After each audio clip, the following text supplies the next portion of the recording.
ఏపీలో మంత్రివర్గ ఏర్పాటుపై చర్చ సాగుతోంది. టీడీపీ వారితో పాటు జనసేన, బీజేపీ కూడా మంత్రివర్గంలో ఉంటారు. రాష్ట్ర మంత్రివర్గంలో ఎవరెవరు మంత్రులుగా ఉంటారనే విషయంపై ఆసక్తికరమైన చర్చ కొనసాగుతోంది.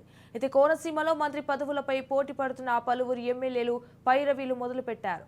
ఎన్నికల ఫలితాల తర్వాత నియోజకవర్గంలో లేకుండా విజయవాడ, హైదరాబాద్లోనే ఉంటూ మంత్రి పదవి కోసం హైకమాండ్తో మంతనాలు సాగిస్తున్నారు. మరోపక్క కులాలు, సీనియారిటీ వారిగా మంత్రి పదవి నాకంటే నాకే వస్తుంది అంటూ పలువురు ఎమ్మెల్యేలు ధీమా వ్యక్తం చేస్తున్నారు.